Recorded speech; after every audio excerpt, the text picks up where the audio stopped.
ఒకటో సమూయేలు గ్రంథంలో నుండి 21వ అధ్యాయం చదువుకుంటున్నాం. దావీదు నోబులో యాజకుడైన అహిమెలెకు నొద్దకు వచ్చెను. అయితే అహిమెలెకు దావీదు రాకకు భయపడి, నీవు ఒంటరిగా వచ్చితివేమి అని అతనిని అడుగగా, దావీదు, రాజు నాకు ఒక పని నిర్ణయించి, నేను నీకాజ్ఞాపించి పంపిన పని ఏదో అది ఎవనితోనైనను చెప్పవద్దనెను. నేను నా పనివారిని ఒకానొక చోటికి వెళ్ళ నిర్ణయించితిని. నీ యొద్ద ఏమి ఉన్నది? 5 రొట్టెలు గాని మరేమియు గాని ఉండినేడల అది నాకిమ్మని యాజకుడైన అహిమెలెకుతో అనగా, యాజకుడు, సాధారణమైన రొట్టె నా యొద్ద లేదు. పనివారు స్త్రీలకు ఎడముగా నున్నవారైతే ప్రతిష్ఠితమైన రొట్టెలు కలవని దావీదుతో అనెను. అందుకు దావీదు, నిజముగా నేను బయలుదేరి వచ్చినప్పటి నుండి ఈ 3 దినములు స్త్రీలు మాకు దూరముగానే ఉన్నారు. పనివారి బట్టలు పవిత్రములే. ఒకవేళ మేము చేయు కార్యము అపవిత్రమైన ఎడలనేమి, రాజాజ్ఞను బట్టి అది పవిత్రముగా ఎంచతగును అని యాజకునితో అనెను. అంతటా యెహోవా సన్నిధి నుండి తీసివేయబడిన సన్నిధి రొట్టెలు తప్ప అక్కడ వేరే రొట్టెలు లేకపోగా, వెచ్చని రొట్టెలు వేయు దినమందు తీసివేయబడిన ప్రతిష్ఠితమైన రొట్టెలను యాజకుడు అతనికిచ్చెను. ఆ దినమున సౌలు యొక్క సేవకులలో ఒకడు అక్కడ యెహోవా సన్నిధి ఉండెను. అతని పేరు దోయగు. అతడు ఎదోమీయుడు. అతడు సౌలు పశుల కాపరులకు పెద్ద. రాజు పని వేగిరముగా జరగవలెనని ఎరిగి, నా ఖడ్గమునైనను ఆయుధములనైనను నేను తేలేదు. ఇక్కడ నీ యొద్ద ఖడ్గమైనను ఈటి అయినను ఉన్నదా అని దావీదు అహిమెలెకును అడగగా, యాజకుడు, ఏలా, లోయలో నీవు చంపిన గొల్యాతు అను ఫిలిష్తీయుని ఖడ్గమున్నది. అదిగో బట్టతో చుట్టబడి ఎఫోదు వెనుక ఉన్నది. ఇది తప్ప ఇక్కడ మరి ఏ ఖడ్గమును లేదు. దాన్ని తీసుకొనుటకు నీకిష్టమైన ఎడల తీసుకొనుమనగా, దావీదు, దానికి సమమైన దొకటియు లేదు, ఇమ్మనెను. అంతటా దావీదు సౌలునకు భయపడినందున ఆ దినముననే లేచి పారిపోయి గాతు రాజైన అకీషు నొద్దకు వచ్చెను. అకీషు సేవకులు, ఈ దావీదు ఆ దేశపు రాజు కాడా? వారు నాట్యమాడుచు గాన ప్రతిగానములు చేయుచు సౌలు 1000 కొలది హతము చేసిననియు, దావీదు 10,000 కొలది హతము చేసిననియు పాడిన పాటలు ఇతని గూర్చినవే గద అని అతనిని బట్టి రాజుతో మాటలాడగా, దావీదు ఈ మాటలు తన మనస్సులో నుంచుకొని గాతు రాజైన అకీషునకు బహుభయపడెను. కాబట్టి దావీదు వారి ఎదుట తన చర్య మార్చుకొని వెర్రివాని వలె నటించుచు ద్వారపు తలుపుల మీద గీతలు గీయచు ఉమ్మి తన గడ్డము మీదికి కారునిచ్చుచూ నుండెను. వారతన్ని పట్టుకుని పోగా అతడు పిచ్చి చేష్టలు చేయిచు వచ్చెను. కావున అకీషురాజు, మీరు చూచితిరి కదా, వానికి పిచ్చి పట్టినది. నా యొద్దకు వీని నెందుకు తీసుకుని వచ్చితిరి? పిచ్చి చేష్టలు చేయువారితో నాకేమి పని? నా సన్నిధిని పిచ్చి చేష్టలు చేయుటకు వీడిని తీసుకుని వచ్చితిరేమి? వీడు నా నగరులోనికి రాతగునా అని తన సేవకులతో అనెను. దేవుడు ఈ చిన్ని వాక్యమును దీవించునుగాక. ఆమేన్. 1వ సమూయేలు గ్రంథంలో నుండి 22వ అధ్యాయం చదువుకుంటున్నాం. దావీదు అక్కడ నుండి బయలుదేరి అదుల్లాము గుహలోనికి తప్పించుకొని పోగా, అతని సహోదరులను అతని తండ్రి ఇంటి వారందరూ ఆ సంగతి విని అతని యొద్దకు వచ్చిరి. మరియు ఇబ్బంది గల వారందరూ, అప్పులు చేసుకొనిన వారందరూ, అసమాధానముగా నుండి వారందరూ అతని యొద్ద కూడుకొనగా అతడు వారికి అధిపతి ఆయను. అతని యొద్దకు ఎక్కువ తక్కువ 400 మంది వచ్చి ఉండిరి. తరువాత దావీదు అక్కడ నుండి బయలుదేరి మోయాబులోని మిస్పేకు వచ్చి, దేవుడు నాకు ఏమి చేయునది నేను తెలుసుకుని వరకు నా తల్లిదండ్రులు వచ్చి నీ యొద్ద నుండనిమ్మని మోయాబు రాజుతో మనవి చేసి అతని యొద్దకు వారిని తోడుకుని పోగా, దావీదు కొండలలో దాగియున్న దినములు వారు అతని యొద్ద కాపురముండిరి. మరియు ప్రవక్తయగు గాదు వచ్చి కొండలలో ఉండక యూదా దేశమునకు పారిపొమ్మని దావీదుతో చెప్పినందున దావీదు పోయి హోరేతు అడవిలో చొచ్చెను. దావీదును అతని జనులను ఫలాని చోట ఉన్నారని సౌలునకు వర్తమానమాయెను. అప్పుడు సౌలు గిబియా దగ్గర రామాలో ఒక పిచ్చుల వృక్షము క్రింద దిగి ఈట చేత పట్టుకొని ఉండెను. అతని సేవకులు అతని చుట్టూ నిలిచి ఉండగా సౌలు తన చుట్టూ నిలిచిన్న సేవకులతో ఇట్లా నేను, బెన్యామీయులారా ఆలకించుడి. యెష్షై కుమారుడు మీకు పొలమును ద్రాక్ష తోటలను ఇచ్చిన, మిమ్మును సహస్రాధిపతులుగాను శతాధిపతులుగాను చేయున, మీరెందుకు నా మీద కుట్ర చేయుచున్నారు? నా కుమారుడు మెష్షై కుమారుడితో నిబంధన చేసిన సంగతి మీలో ఎవడునూ నాకు తెలియజేయలేదే? నేడు జరుగుచున్న నా కొరకు పొంచియుండునట్లుగా నా కుమారుడు నా సేవకుని పురుకొల్పినను నా నిమిత్తము మీలో ఎవరికిని చింతలేదే? అప్పుడు ఎదోమీయుడకు దోయగు సౌలు సేవకుల దగ్గర నిలిచియుండి, యెష్షై కుమారుడు పారిపోయి నోబులోని అహిటాబు కుమారుడైన అహిమెలెకు దగ్గరకు రాగా నేను చూచితిని. అహిమెలెకు అతని పక్షముగా యెహోవా యొద్ద విచారణ చేసి ఆహారమును ఫిలిష్తీయుడైన గొల్యాతు ఖడ్గమును అతనికిచ్చినని చెప్పగా, రాజు యాజకుడును అహిటాబు కుమారుడగు అహిమెలెకును నోబులోనున్న అతని తండ్రి ఇంటివారైన యాజకులందరినీ పిలువనంపించెను.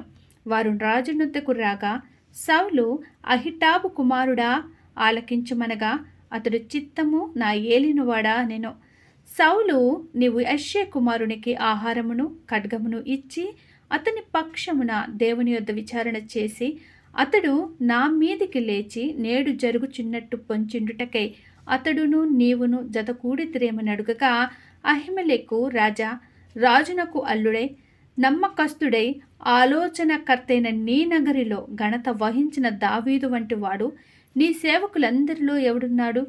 అతని పక్షముగా నేను దేవుని యొద్ద విచారణ చేయుట నేడే ఆరంభించితినా? అది నాకు దూరమవునుగాక. రాజు తన దాసుడనైన నా మీదను నా తండ్రి ఇంటి వారందరి మీదను ఈ నేరము మోపకుండునుగాక. ఈ సంగతిని గూర్చి కొద్ది గొప్ప ఏమీయు నీ దాసుడైన నాకు తెలిసినది కాదు అని రాజుతో మనవి చేయగా, రాజు అహిమెలెకు నీకును నీ తండ్రి ఇంటి వారందరికీ మరణము నిశ్చయం అని చెప్పి, యెహోవా యాజకులకు వీరు దావీదుతో కలుసుకునినందునను అతడు పారిపోయిన సంగతి తెలిసియు నాకు తెలియజేయకపోయినందునను మీరు వారి మీద పడి చంపుడని తన చుట్టూ నిలిచియున్న కావలి వారికి ఆజ్ఞ ఇచ్చెను. రాజు సేవకులు యెహోవా యాజకులను హతము చేయనొల్లకయుండగా, రాజు దోయోగుతో నీవు ఈ యాజకుల మీద పడుమని చెప్పాను. అప్పుడు ఎదోమీయుడైన దోయగు యాజకుల మీద పడి ఎఫోదు ధరించుకొనిన 85 ఆ దినమున హతము చేసెను. మరియు అతడు యాజకుల పట్టణమైన నోబు కాపరస్తులను కత్తివాత హతము చేసెను. మగవారినేమి ఆడవారినేమి బాలురనేమి పసిపిల్లలనేమి ఎడ్లనేమి గార్ధభములనేమి గొర్రెలనేమి అన్నిటినీ కత్తివాత హతము చేసెను. అయితే అహిటాబు కుమారుడైన అహిమెలెకు కుమారులలో అబ్యాతారు అనునొకడు తప్పించుకొని పారిపోయి దావీదు నొద్దకు వచ్చి, సౌలు యెహోవా యాజకులను చంపించిన సంగతి దావీదునకు తెలియజేయగా, దావీదు ఆ దినమున ఎదోమీయుడైన దోయగు అక్కడనున్నందున వాడు సౌలునకు నిశ్చయముగా సంగతి తెలుపునని నేను అనుకొంటిని.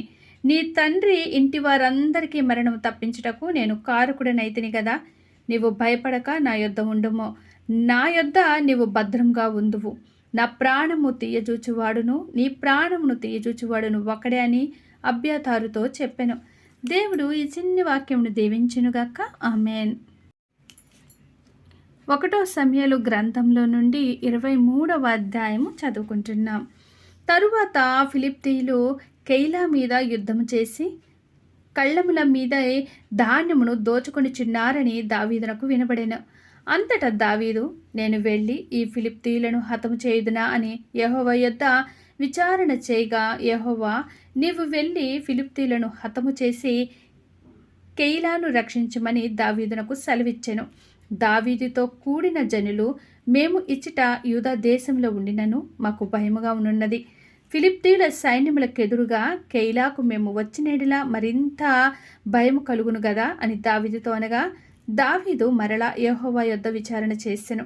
నీవు లేచి కెయిలాకు వెళ్ళుము, ఫిలిష్తీయులను నీ చేతికి అప్పగించదనని యెహోవా సెలవీయగా, దావీదును అతని జనులను కెయిలాకు వచ్చి ఫిలిష్తీయులతో యుద్ధము చేసి వారిని లెస్సగా హతము చేసి వారు పశువులను దోచుకొని వచ్చిరి. ఈలాగున దావీదు కెయిలా కాపరస్తులను రక్షించెను. అహిమెలెకు కుమారుడైన అబ్యాతారు ఎఫోదు చేత పట్టుకొని పారిపోయి కెయిలాలోనున్న దావీదునొద్దకు వచ్చెను.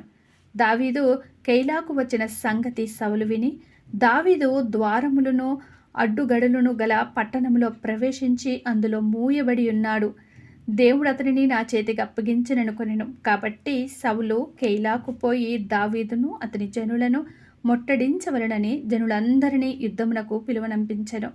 సౌలు తనకు కీడే ఉద్దేశించుచున్నాడని దావీదు ఎరిగి యాజకుడైన అబ్యాతారును ఎఫోదును తెమ్మనెను. అప్పుడు దావీదు, ఇజ్రాయేలీయుల దేవా యెహోవా, సౌలు కెయిలాకు వచ్చి నన్ను బట్టి పట్టణమును పాడు చేయనుద్దేశించుచున్నాడని నీ దాసుడైన నాకు రూఢీగా తెలియబడి ఉన్నది. కెయిలా జనులు నన్ను అతని చేతికి అప్పగించుదురా? నీ దాసుడైన నాకు వినబడినట్లు సౌలు దిగువచ్చునా? ఇజ్రాయేలీయుల దేవా యెహోవా, దయచేసి నీ దాసుడైన నాకు దానిని తెలియజేయమని ప్రార్థింపగా అతడు దిగువచ్చునని యెహోవా సెలవిచ్చెను. కెయిలా జనులు నన్ను నా జనులను సౌలు చేతికి అప్పగించుదురా అని దావీదు మరలా మనవి చేయగా యెహోవా వారు నిన్ను అప్పగించుదురని సెలవిచ్చెను. అంతటా దావీదును దాదాపు 600 మంది అయిన అతని జనులను లేచి కెయిలాలో నుండి తరలి ఎక్కడికి పోగలరో అక్కడికి వెళ్ళిరి. దావీదు కెయిలాలో నుండి తప్పించుకొనిన సంగతి సౌలు విని వెళ్ళక మానెను. అయితే దావీదు అరణ్యములోని కొండ స్థలముల యందును జీపు అను అరణ్యమున ఒక పర్వతమందును నివాసం చేయుచుండెను. సౌలు అనుదినము అతని వెదికినను దేవుడు సౌలు చేతికి అతన్ని అప్పగించలేదు. తన ప్రాణము తీయుటకై సౌలు బయలుదేరినని తెలుసుకొని దావీదు జీపు అరణ్యములో ఒక వనమున దిగెను. అప్పుడు సౌలు కుమారుడైన యోనాతాను లేచి వనములోనున్న దావీదునొద్దకు వచ్చి, నా తండ్రి అయిన సౌలు నిన్ను పట్టుకొన జాలెడు, నీవు భయపడవద్దు, నీవు ఇజ్రాయేలీయులకు రాజువగుదువు, నేను నీకు సహకారినవుదును. ఇది నా తండ్రి అయిన సౌలునకు తెలిసిన్నదని అతనితో చెప్పి దేవుని బట్టి అతన్ని బలపరిచెను. వీరిద్దరూ యెహోవా సన్నిధిని నిబంధన చేసుకున్న తరువాత దావీదు వనములో నిలిచెను. యోనాతాను తన ఇంటికి తిరిగి వెళ్ళెను.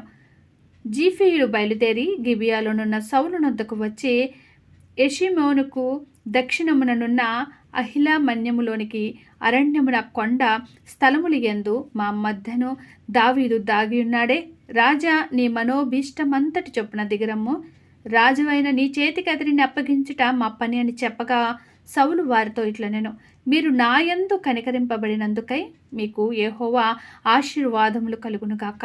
మీరు పోయి అతడు ఉండు స్థలము ఏదైనది అతనిని చూచిన వాడును ఎవడన్నది నిశ్చయంగా తెలుసుకొనిడి.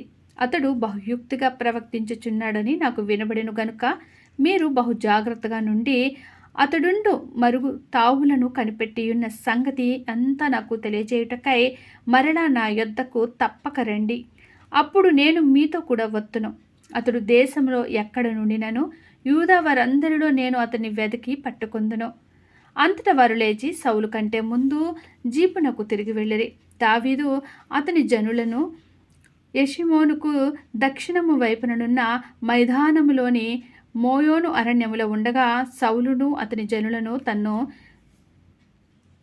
వెదకుటకై బయలుదేరిన మాట దావీదు విని కొండ శిఖరము దిగి మాయోను అరణ్యమందు నివాసము చేసెను.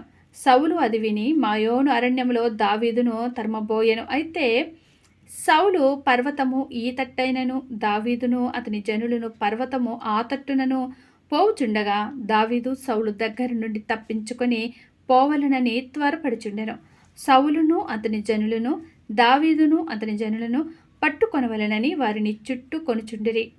ఇట్లుండగా దూతయొకడు సౌలునొద్దకు వచ్చి, నీవు త్వరగా రమ్ము, ఫిలిష్తీయుల దండెత్తి వచ్చి దేశంలో చొరబడి ఉన్నారని చెప్పగా సౌలు దావీదును తరుముటం మాని వెనుకకు తిరిగి ఫిలిష్తీయులను ఎదుర్కొనబోయెను. కాబట్టి సెలహమ్మలెకులోతు అను ఆ స్థలమునకు పేరు పెట్టబడెను. తరువాత దావీదు అక్కడ నుండి పోయి యగ్నేదికి వచ్చి కొండ స్థలములలో నివాసము చేయుచుండెను.